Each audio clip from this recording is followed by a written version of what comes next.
Hey, shalom, shalom. First and foremost, I want to say call hello, Yahweh, Ba'ashem, Yahweh Shai, Ba'ashem, Rakah, Kodash. We send double honor to the apostles, elders, and bishops of Great Millstone. Send much peace, love, and salutations to Yaki. I'm out there pushing the word of Yahweh, Ba'ashem, Yahweh Shai, in sincerity and truth. This is Brother Ariala. And this is just a World War III Algo update. I think I'm going to title it Iran Doesn't Want the Smoke. Recently we've had a lot of news concerning the state of Israel versus Iran. And the most recent thing that's happened has been the United States struck 3 nuclear facilities in Iran, and Iran vowed retaliation. Now, there was also different reports and things that we watch and understand that if Iran is going to go up with the United States, it would need a lot of backup, particularly from China and Russia, if it was going to be able to do anything. So, us being in this truth and understanding, the process of prophecy, we know that them blocking the Strait of Hormuz was more of a viable option.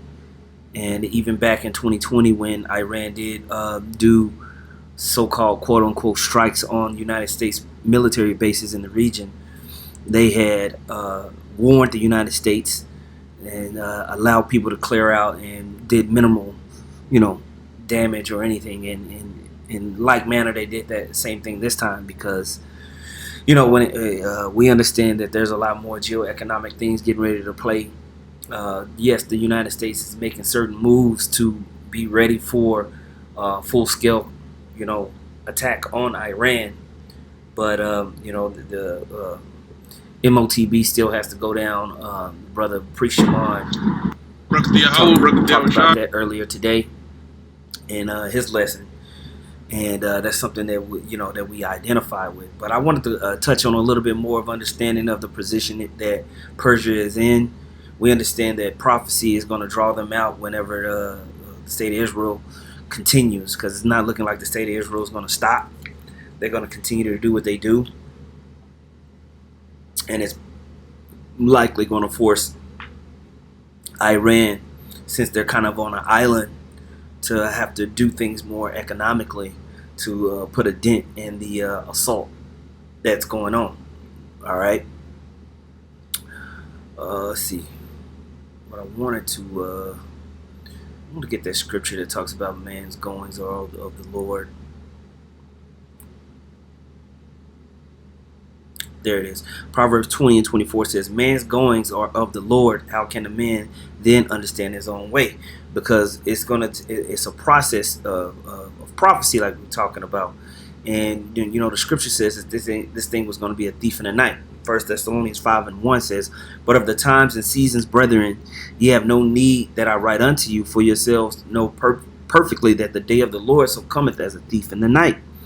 For when they shall say peace and safety, then sudden destruction cometh upon them as travail upon a woman with child, and they shall not escape. So, when this thing actually pops off, there's not going to be a warning. There's not going to be them going back and forth communication-wise. That right now what we're seeing is political theater of war. But we understand that there's going to be rumors of wars and theater before big things start to hit. So I want to play this real quick, and we'll go from there. Breaking news from the White House. President Trump has just made a statement. Rich Edson. Good afternoon, Martha. So the president taking to Truth Social just a short while ago, he says Iran has officially responded to our obliteration of their nuclear facilities with a very weak response, which we expected and have very effectively countered. There have been 14 missiles fired, 13 were knocked down, 1 was set free because it was headed in a non-threatening direction. I am pleased to report that no Americans were harmed and hardly any damage was done. Most importantly, they've gotten it all out of their system, and there will hopefully be no further hate. I want to thank Iran for giving us early. You see, if Iran wanted to smoke, there wouldn't be any warnings for the United States military to move their stuff. They would make sure that critical infrastructure, as far as their jets being able to fly out of there, they would destroy the runways for the jets.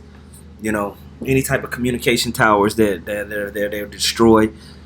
they're letting you know that this is a bunch of theater. And also there was reports that those nuclear facilities that Trump is saying was destroyed, they were cleared out. So there's theater on the part of the United States as well. The actual enriched uranium that was there was already been moved to other facilities. So we're yet to get to an apex. There's still a lot of economic turmoil set to come. And although it's all going to happen pretty quickly around each other, we still need to see the rollout of more of the stuff as far as technology-wise. Notice, which made it possible for no lives to be lost and nobody to be injured. Perhaps Iran can now proceed to peace and harmony in the region, and I will enthusiastically encourage Israel to do the same. Thank you for your attention in this matter. The president also goes on to thank the government of Qatar for what it has done in seeking peace for the region. Regarding the attack today at the base in Qatar, I'm pleased to report that in addition to no Americans being killed or wounded, very importantly, there have been no Qataris killed or wounded. So the president indicating in that first post that he had on Truth Social there that he did get a heads up, the United States did get a heads up on this attack, according to the president, and that he's hoping that this is a bit of an off-ramp here, a way to de-escalate this whole thing. He says he's ready for peace. So Iran indicating with an attack on a hardened position in the Middle East that the U.S. got a tip-off from beforehand, or an indication that this attack was coming, is a way for Iran to say, we've settled the score here, nobody's gotten hurt, let's move forward. Let's see if there are conversations. Because for Iran to go ahead and commit themselves to do an attack on the United States military base, which they're surrounded by United States military bases, okay? And you will get the full brunt of the United States Air Force if anybody was injured or any major damage was done to the facilities. Well, Iran would need support. They would need ground support from Russia, as far as anti-missile systems and batteries. All right. And they will probably likely need even more help to control the airspace around them from China, who has a better Air Force, because the United States Air Force is insane. And they would just be overrun right now. The Israeli Air Force is pretty much running rampant all throughout Iranian skies. So when you look out geopolitically, you see that Russia, China, even Pakistan, these other nations are not ready to hit, but things are building up in that direction. Okay, and so it's up to Yahweh Shem Shah to say, oh, when this thing is going to move, how it's going to go down. You know what I'm saying? So I want to play this real quick. For many months, and now the execution came. And of course, Donald Trump will try to distance himself from this because the retaliation could be against American interests in the region. Mind you, this is 5 days ago. Kim Iverson had this guy on to speak on kind of like the Iranian mindset in this thing. Some of which are, for example, Al Udeid Air Base in Qatar, the American bases in Saudi Arabia and Bahrain and in other places. Therefore, will Iranians buy that narrative? That's the question. Now, Iranians will not buy it, but they don't have an invested interest in going into direct war against the US, against a nuclear power. Like, yes, Iran is powerful. However, they are not crazy enough. They are not suicidal enough to go and open an all-out war against the U.S., especially when they lost their arms. So the U.S. used to say Iran is like an octopus. It has many arms in the region. But they came after every arm. Like, they cut every arm of Iran in the region. And we were saying this to Iran, like, this strategic patience is fruitless. It's basically counterproductive. What Iran is doing is waiting for the war to come inside Iran. And so if you've been watching my updates, I was saying the same thing. Whenever the state of Israel was taking out Hezbollah and taking out Hamas, I was like, what the fuck is Iran doing?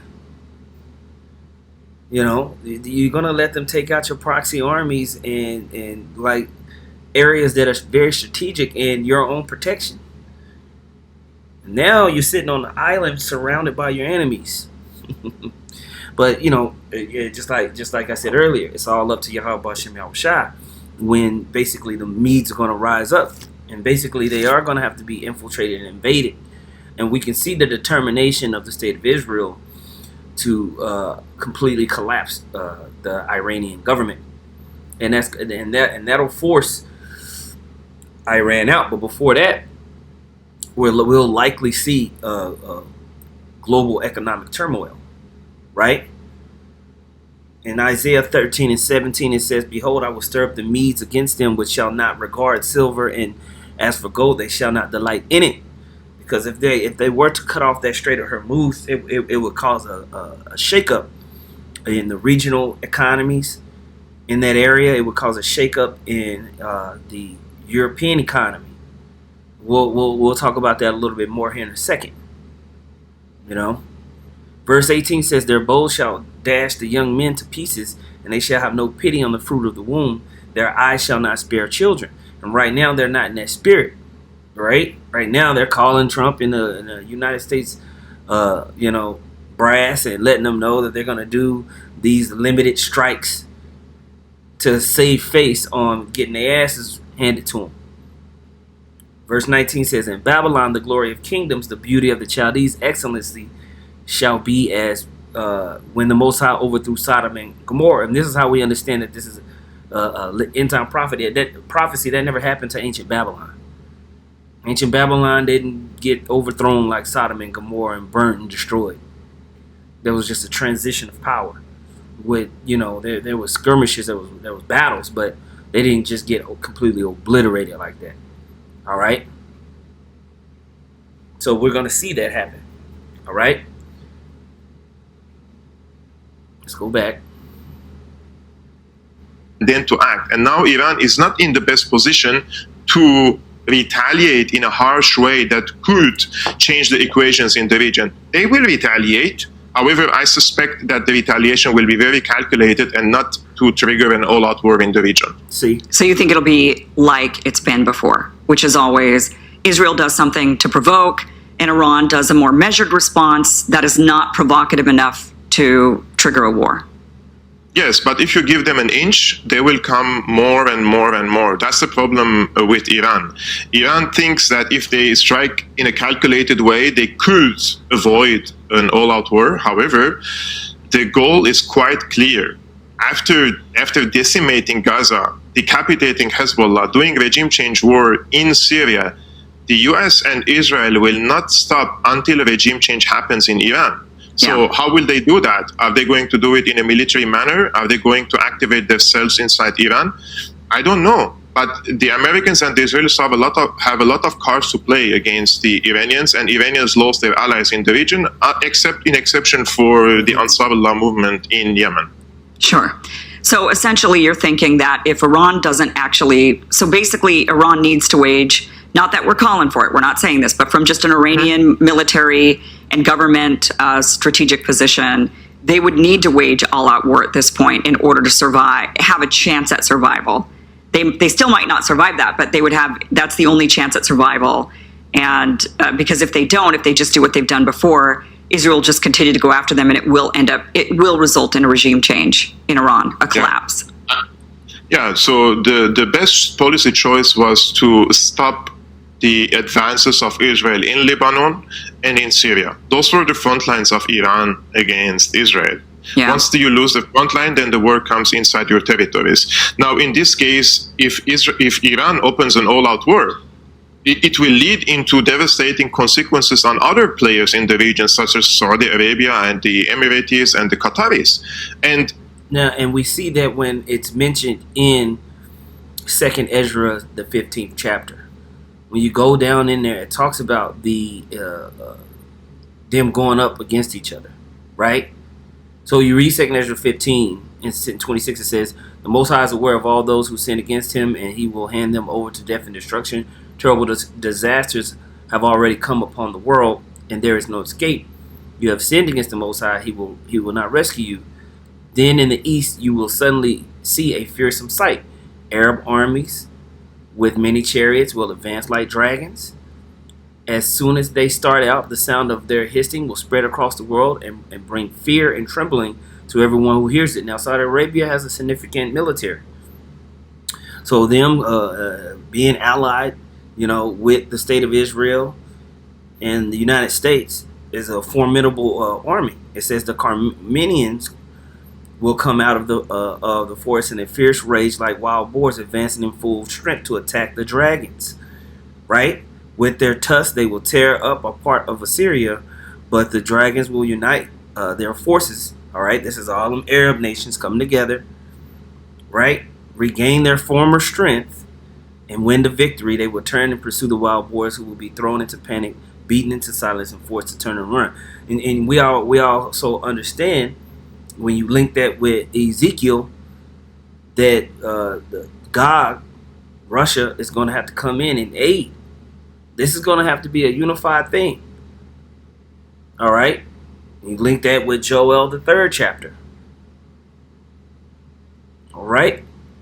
So all the pieces have to come together. It's not going to just be this isolated incident where it's Iran with their back against the wall against the surrounding nations attacking. All right? If Russia and China are not prepared to jump in along with these other nations, Iran is going to have to move in a measured way. Okay? Now, let me keep playing this. Will Iran do that? We hear a lot from Iran. Iranian talking heads, Iranian officials, Iranian journalists keep talking about, we will bomb all these U.S. assets in the region. But if they do that, they will turn everybody against them. Everybody. And in this case, remember, the Saudis said, we're not on this. We don't want for Israel to bomb Iran. In the contrary, we will talk with Iran. We will pursue diplomatic solution. Oman is mediating between the Americans and the Iranians, and the Omani foreign minister condemned today the attacks of Israel against Iran. So if I'm saying, do you believe all of that? I mean, do you believe all of that? I mean, all of the Middle Eastern countries have basically come out saying, we condemn Israel, but that's easy to say. Right. I mean, it's easy to make it sound, because you don't want to get involved. You don't want them attacking American interests in your country or attacking the oil infrastructure in your nations. Right. So the only thing you can do if you're Saudi Arabia or any of these other nations is to say, wow, we condemn Israel. Terrible. They shouldn't have done this. I would believe Oman, but I would not believe Saudi Arabia and Qatar. And I think Saudi Arabia and Qatar are advanced American bases against Iran. And in this case, we have to reiterate on the role of Al Udeid Air Base. Now, Qatar presents itself... Boom. So, you see the name of this. You can go watch it. It's very informative to give you a little bit more perspective on that there. I want to play this as well. This is from Caspian Report. They've been putting out a few videos lately. But this one kind of talks about there's, like we always say, there's a geopolitical side and then there's an economic side. And when we start taking away sandwiches, when we start fucking the money up and the ability for these nations to get what they need, that's when we're going to start to see these nations become more aggressive. And that's why when you read even in 2nd Ezra 15th chapter, it starts off with tumults happening among the people, political turmoil within the government, and then famines and issues like that. That'll start to ferment more movement from these nations, which we're waiting on prophetically. For most of its post-revolutionary history, Iran has struggled to find a reliable great power to lean on. For a time, that appeared to be Russia. But the truth is, Moscow was never a dependable partner. It promised Iran... Right. And so it's saying it's not a dependable partner, but the hooks are going to be put in their jaws. See, we're waiting for Russia's spirit to change. Right now, Russia's still playing both sides and all that bullshit. But their spirit is going to change according to prophecy. We know this. Ezekiel 38:3 says, and say, thus said the Lord power, behold, I am against thee, O God, the chief prince of Meshach and Tubal. I will turn thee back and put hooks in thy jaws. I will bring thee forth, and all thine army, horses and horsemen, all of them clothed with all sorts of armor, even a great company with bucklers and shields, all of them handling swords. Persia, Ethiopia, and Libya with them, all of them with shield and helmet, Gomer and all his bands, and the house of Togomar of the north quarters and all of his bands, and many people with thee. Be thou prepared and prepare thyself, thou and all thy company that are assembled unto thee, and be thou a guard unto them. So the Most High is going to set this up to where the spirit is going to change within Russia. All right, to jump up in this bad boy. All right. Right now, they're still occupied all over here in war with the Ukraine. But it's gonna turn up to where they're gonna have to defend their interests in the Middle East, especially if there's a regime change in Iran forming amongst geoeconomic turmoil. They're gonna have to make a move. Advanced air defense systems and combat aircraft, but delivered late or not at all. Part of the reason is that Russia doesn't want to upset Israel. It may sound strange, but Russian-Israeli ties run deeper than many realize. This is why I keep telling brothers, these small hats, they control both sides. Economically, they run both sides. This is how we know the MOTB is going to be a worldwide thing that China, all these nations are going to be down for.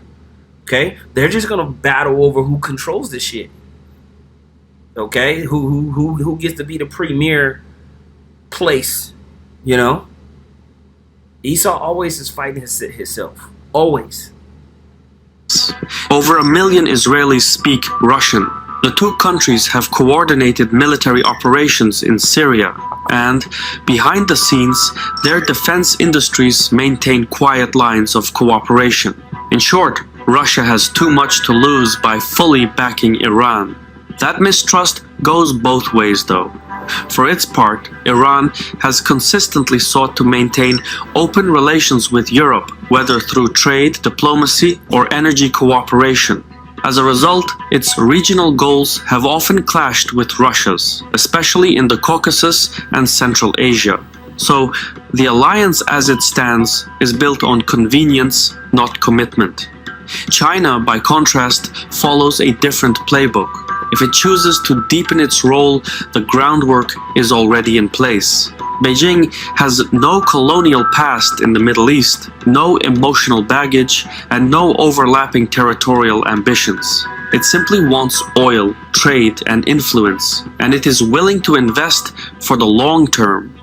In 2021, for instance, Iran and China signed a 25-year partnership that went far beyond symbolic diplomacy. The agreement outlined long-term cooperation in energy, infrastructure, telecommunications, and military development.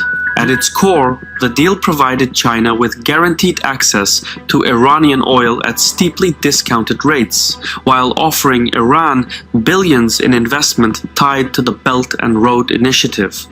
It also opened the way to Chinese involvement in Iranian ports, railways, and digital networks. For Iran, the deal was a means to survive isolation, while for China, it was a chance to entrench itself in the Middle East without firing a shot. Boom. And so this is why we can keep referencing 2nd Ezra, because what happens when you continue to read about these altercations? Who comes in is mentioned? Asia, right? And so they are spreading their tentacles across the Middle East, making these economic deals of trade and everything like that so that they can advance themselves. And so what do you think they're coming into Iran to do? They're modernizing and digitizing Iran. All right? Just like the West is modernizing and digitizing other parts of the world. Both sides are doing the same damn thing. The Asian economic model is a mirror of the Western economic model.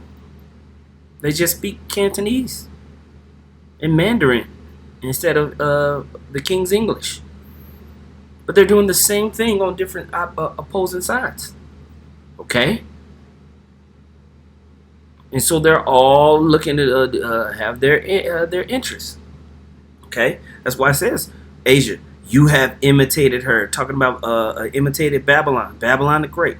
You have imitated her and dressed up your daughters to look like prostitutes to please and gratify your lovers. They dressed up like the whore that riding upon the beast. They want to do the same thing. Because you have imitated that vile prostitute in everything she has done or planned, the Most High has this to say: "I will send disasters upon you." So when they're all caught up in these economic and political turmoil, they're all going to bomb each other and destroy themselves. And who's going to scoop in and win? You so-called Negroes, Latinos, and Native Americans. All right? You so-called Negroes, Latinos, and Native Americans that are really the true nation of Israel. The elect of you are going to be chosen out of the earth to come down and fix the madness that's going to descend upon the earth, man. All right? But China's influence isn't just economic, it's strategic. Consider Syria. Tehran backed Assad at a time when America and Europe were calling for regime change. That support wasn't about loyalty, it was cold calculation. Assad was isolated and under pressure. Propping him up gave Iran a foothold in a collapsing state. Weak allies, after all, are easier to shape. China holds the same playbook today. Whether it chooses to use it remains to be seen. Iran has taken severe blows from Israel, but it hasn't collapsed, at least not yet. A moment of real vulnerability may not be far off, and that's when China could step in, not to save Iran, but to reshape it, using deals, loans, and weapons bound by strings. Iran wouldn't become a Chinese satellite overnight, but it could be nudged into something else, dependent, indebted, and strategically useful. Admittedly, much of this premise rests on circumstances still in motion, but if any country is positioned to capitalize on this conflict, it's China.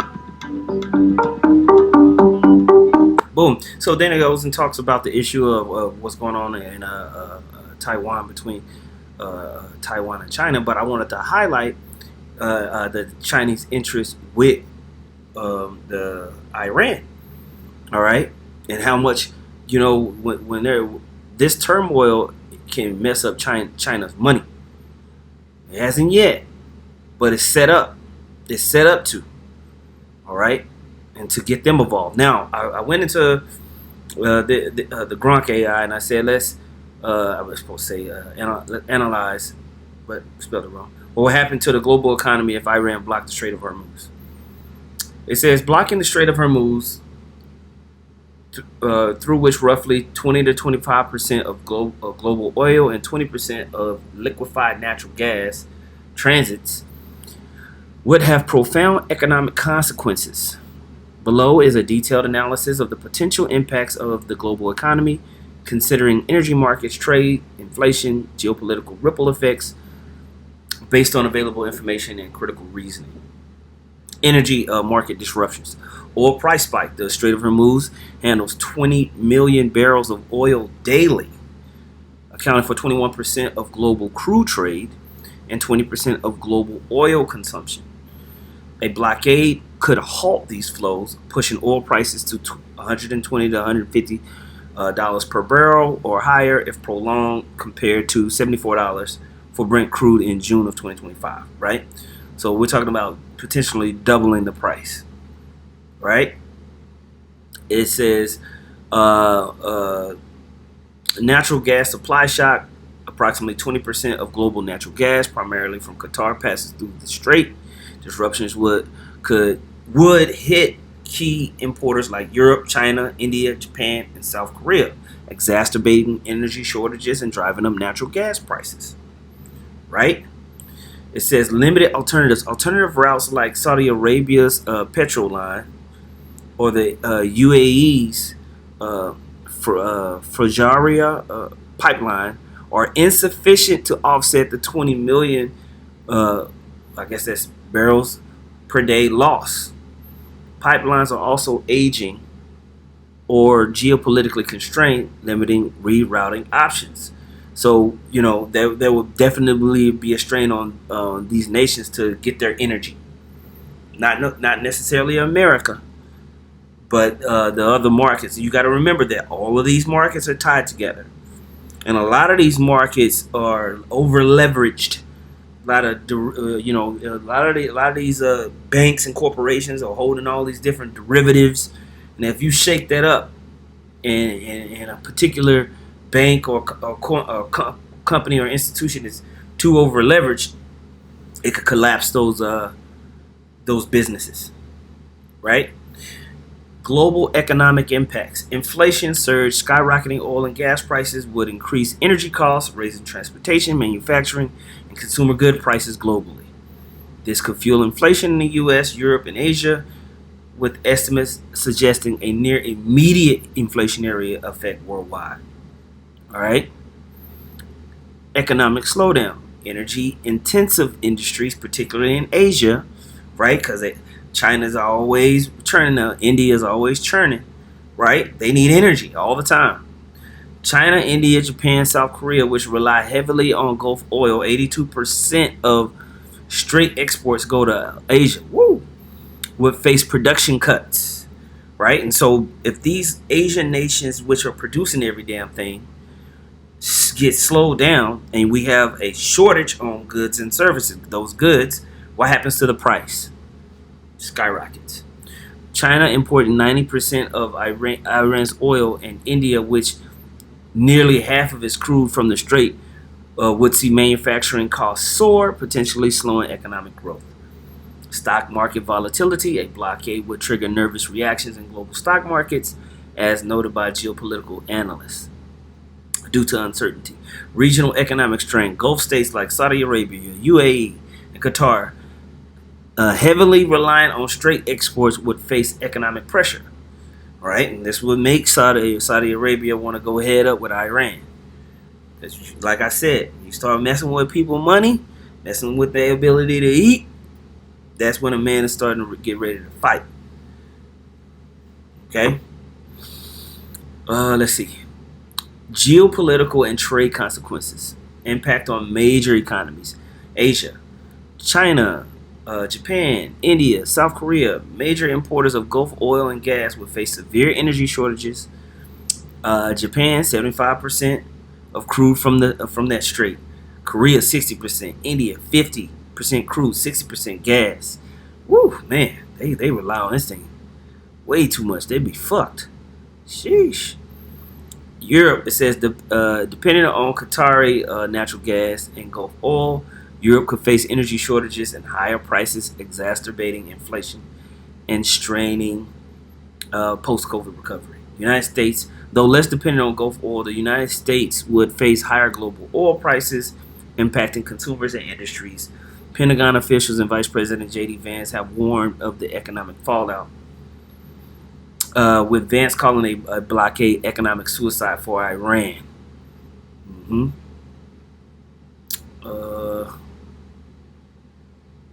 It says, as Iran's largest oil buyer, China would strongly oppose the blockade, potentially pressuring Iran economically to avoid disruptions. Let's go to number 4. It says military escalation. A blockade would likely provoke a U.S.-led military response, given the U.S. Fifth Fleet's presence in Bahrain and its commitment to securing Gulf oil flows. NATO, the EU, and Asian maritime powers could join to clear the strait, escalating tensions into a broader conflict. Right. Gulf state reactions. Gulf Arab states, historically at odds with Iran, would pressure for intervention due to their oil-dependent economies. Saudi Arabia and the UAE might leverage alternative pipelines, but these are insufficient, forcing alignment with U.S. efforts. International law violations blocking the strait would violate the UN Convention on the Law of the Sea. All right, blah, blah, blah, blah, blah. But I'm going to tell you right now, if the state of Israel is going to continue to do their airstrikes and keep going, really, the Iran, without the help of Russia and China directly, they will be forced into this move. And like I said, the state of Israel, or the small hats, control both sides of this economy.